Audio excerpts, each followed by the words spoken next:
transition was a little choppy. My power flickered off and on, and so then we had to wait for the internet to boot back up. But we're back. We might try to abbreviate the remainder of this podcast because we are in a nasty, nasty thunderstorm right now. I heard that. Holy crap. Yeah, it's pretty gnarly. I think you made Jerry Jones mad. I think I did. You're right. He's sitting up there like Zeus. Yeah. Saying, take this risk and this risk and this one. All right. Pete Carroll to the Raiders. Thoughts? I hate it. If he had been hired by the Cowboys, that's the culture shift that would be good. But him going to the, I don't understand. Like, he's an old boomer that, he probably still has some spunk, but like, I don't know what he brings to the Raiders that's going to take them over the top. It really just sounds like more of the same kind of thing that they've had. I don't see him making a difference to this team at all. I think he is a bridge. And I think they wanted someone who could come in and try to establish some kind of culture and then hand the keys off to someone else. I think you look at the coaches that they've had. I mean, let's go back in time, okay? Previous Raiders coaches. Okay. We're going to go Antonio Pierce, Josh McDaniels, Rich Bisaccia, John Gruden. Should have brought him back. Yeah.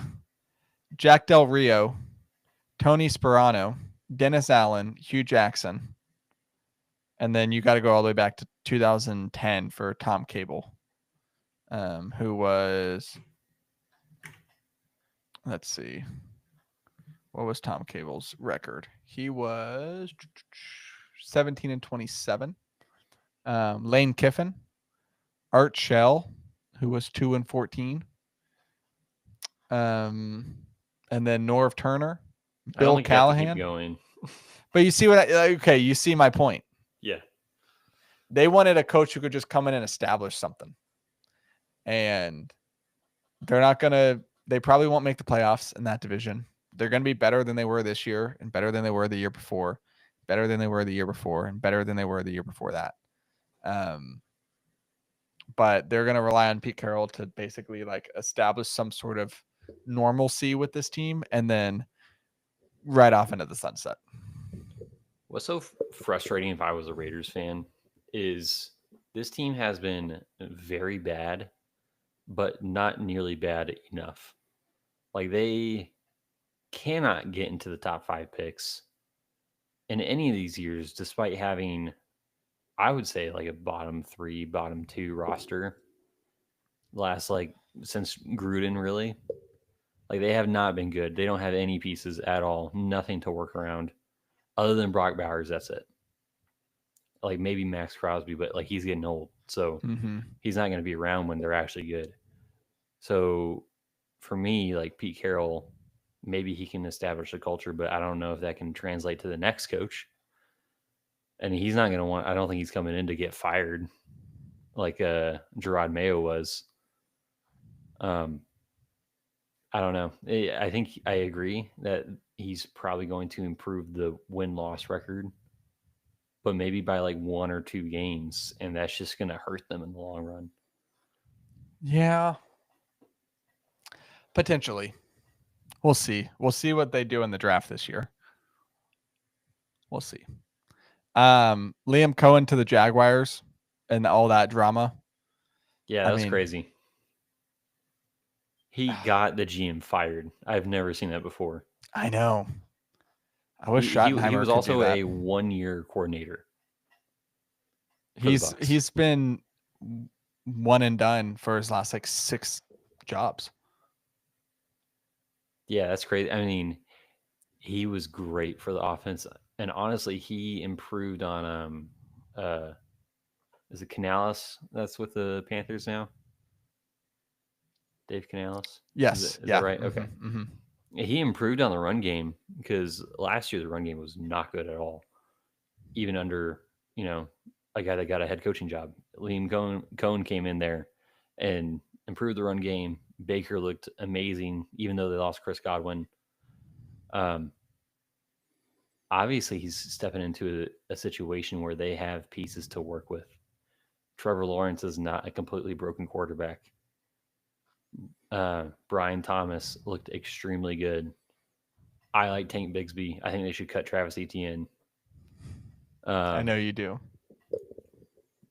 but man, I'm not completely buying into this situation yet, especially like getting your getting the previous GM fired. I feel like that does Mm-hmm. not set you up very well in NFL circles, and like thinking about him getting to hire his coaching staff. I just don't know what experience he really has, especially only being a 1 year play caller. So we'll see. I like it for Trevor Lawrence, but I don't know if I like it for the Jags. It reeks of desperation. Yeah. Like that's all it is. And then the other move, so Vrabel to the Patriots. So all the ones we just mentioned. What's the hiring you're most optimistic about, and what's the one that you're most skeptical about? Man, I guess I'm easily most skeptical about Pete Carroll. I don't think it's going to go well. Um, Schottenheimer, I think he can have a little bit of success, but to me, he's also a bridge until maybe Jerry kicks the bucket. Then it'll be Steven. Yeah, maybe he'll want a new coach too. I don't know. I guess you have to be most optimistic about Ben Johnson just because of all the pieces that is already there, and he's an extremely good play caller. Um, but I'm not 100% confident in any of these situations, to be honest.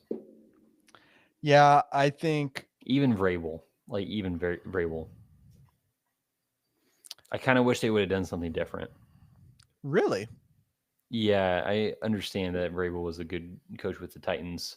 I don't think that he should have been fired. Um, it's just when you keep bringing in the same Bill Belichick guys with the same personnel, I just think that those days are gone. I don't think that you can win the Patriot way anymore, and that's what Vrabel's doing. Hmm. Counterpoint, I think Drake May's really good. Yeah, he is, but sophomore. I love Drake May. He was my second favorite quarterback in the class. I think he's going to do well, but Yeah. there's still no weapons. The situation's awful. There's no offensive line. Uh, they're bringing in what's his name? You just listed him as a Raiders head coach, Oh, Josh McDaniels. yes. Yes. Like, come on, man! Like we've been through the song and dance before. He made Mac Jones look good, but what are you gonna get? Like, you're not gonna beat the Bills doing the same thing that you were, even when Bill Belichick was there. I don't. I think that they should have done something different. Yeah. No. I I don't know. I think it's gonna. That's not the one I'm most optimistic about. That's probably the one that I'm second most optimistic about, mainly because I think Vrabel's really good. I think he's a good head coach. And I think the number one answer for me is Ben Johnson with Chicago. Because again, I think it comes down to the coach quarterback pairing. And if I look at all these different options, I don't think there's a quarter. I mean, I think right now I would take Dak over um, Caleb Williams, but I'm taking Ben Johnson over Schottenheimer very, very clearly. And What about so, Trevor Lawrence? yeah. Oh, wait. Hold on. Wait. What are Like, you asking? Are you taking Caleb Williams over Trevor Lawrence? Long term, yeah. I've been. I need to see it from Trevor Lawrence. I think if he wasn't the number one overall pick, and if he wasn't billed as like the best prospect since Andrew Luck, then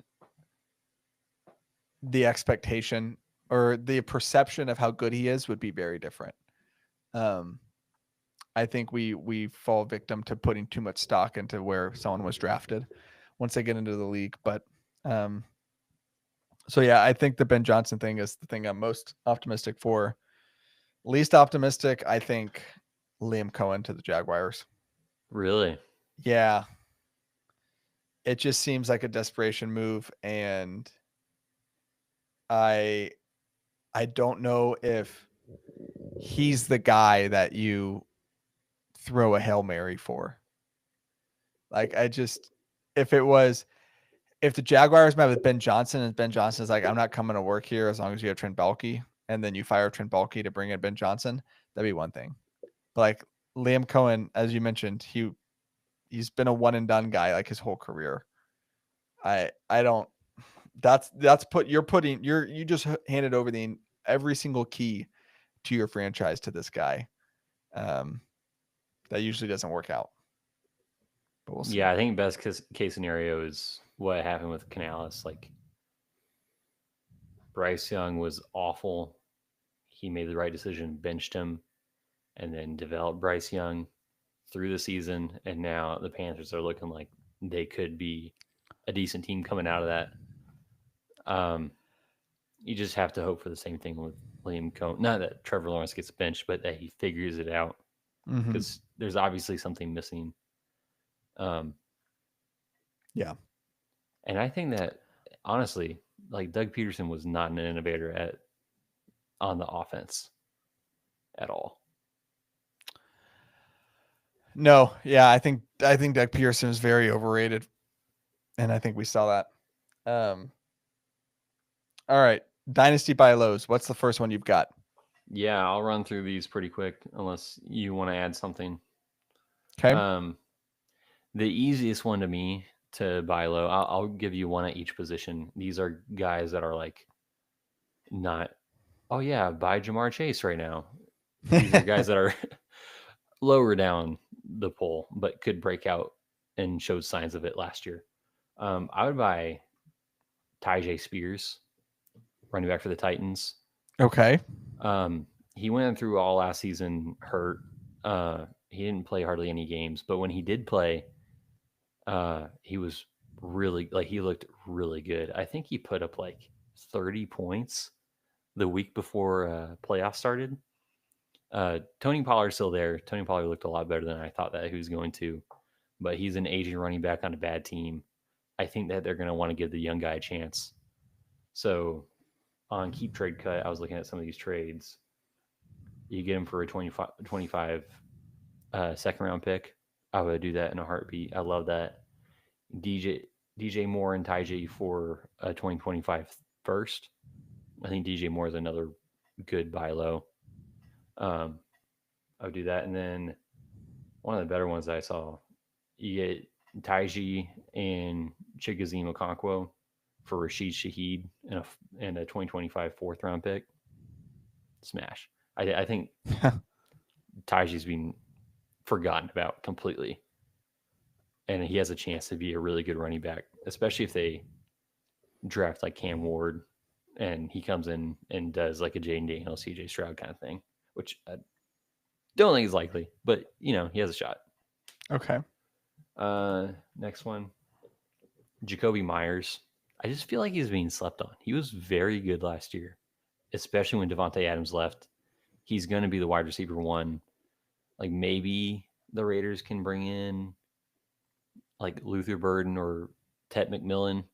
I don't think that those players are going to be there, and they also have issues on defense and quarterback and offensive line. So I don't think it's a guarantee that they bring in a stud wide receiver.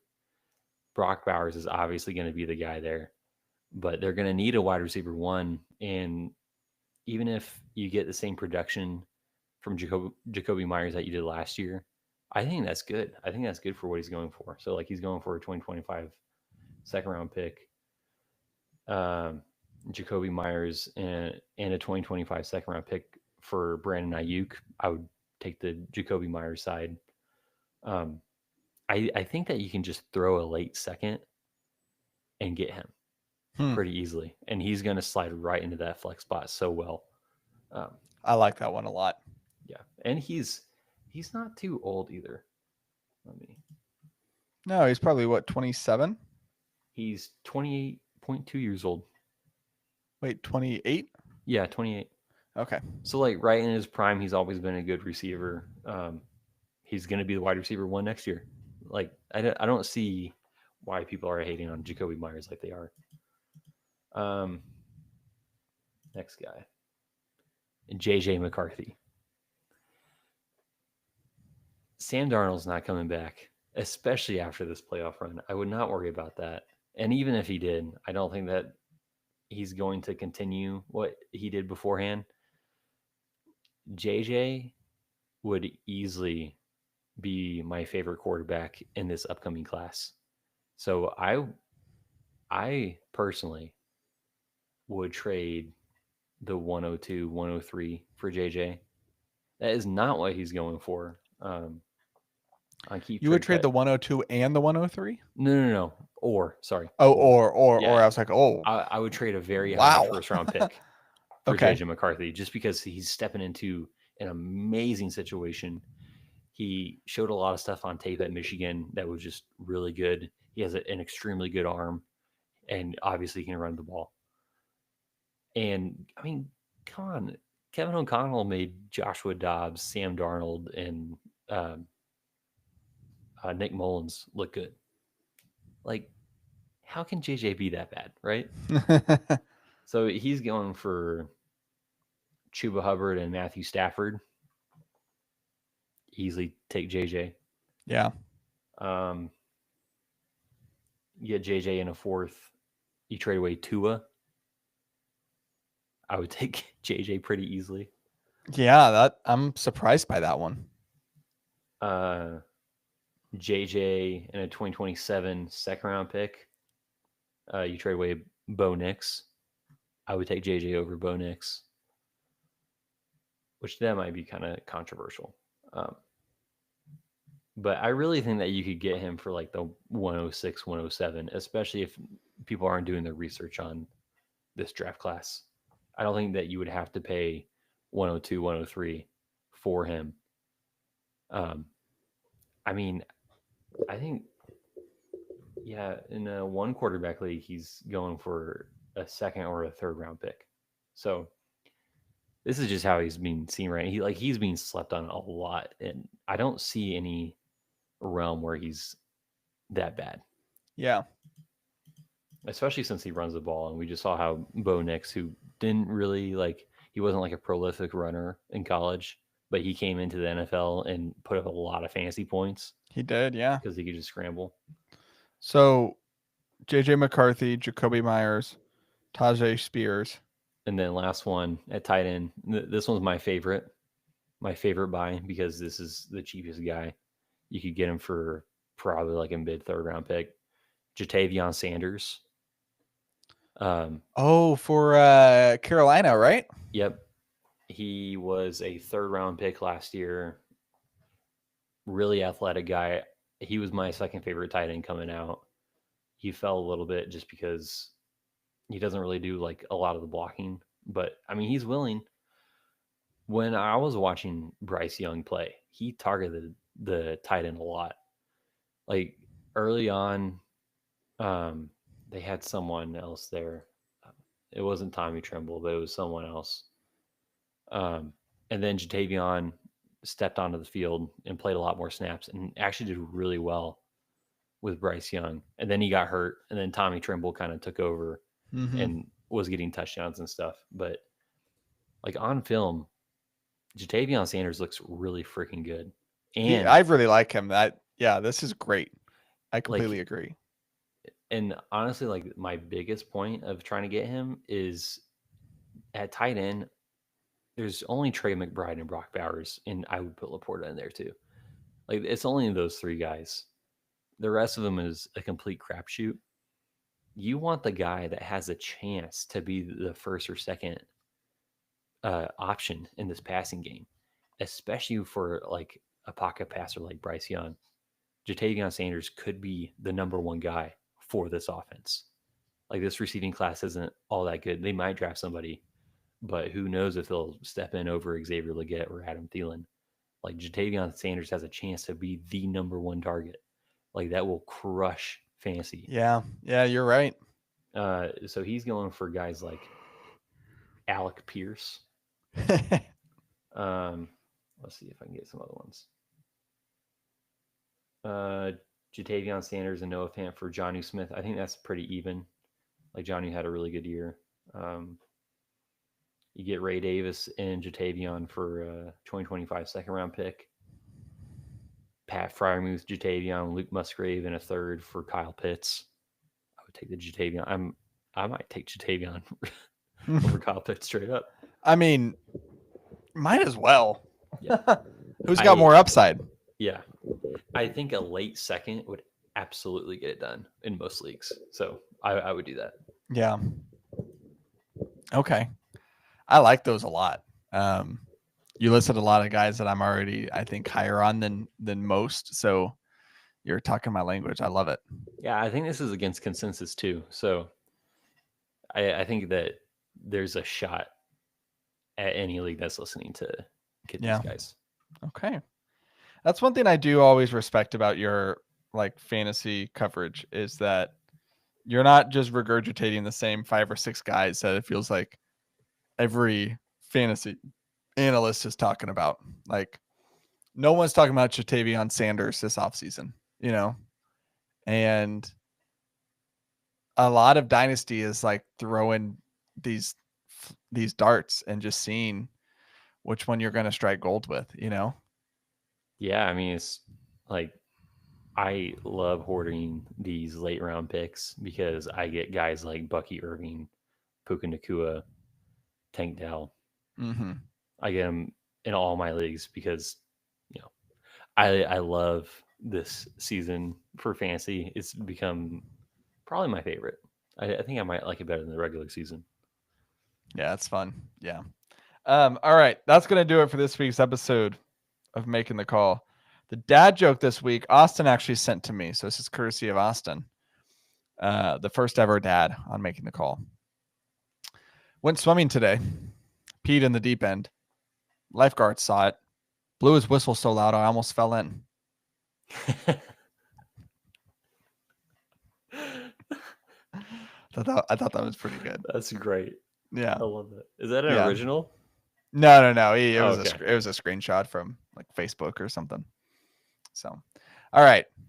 Thank you, of course, to Rosie for being on this week, giving us the Dynasty buy lows, talking me through the Brian Schottenheimer stuff, and talking through all your feelings about Benedict Arnold taking the job with the Bears. So we will be back next week, next Monday. I know the schedule's been shifting around. Sometimes it's Monday, sometimes it's Wednesday, sometimes it's Tuesday. Next Monday night, live on the YouTube, Tuesday morning via podcast.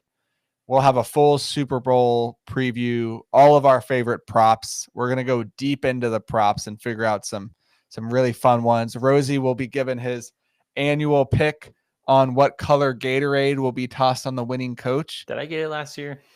I don't know if you did or not, but you've handed it out like each of the last few years. So it's going to be a really fun episode. It's one that I always look forward to each year. So you won't want to miss that one.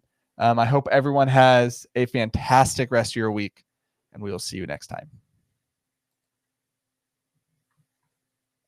Mm-hmm. Good. That took a while to get to the. I know.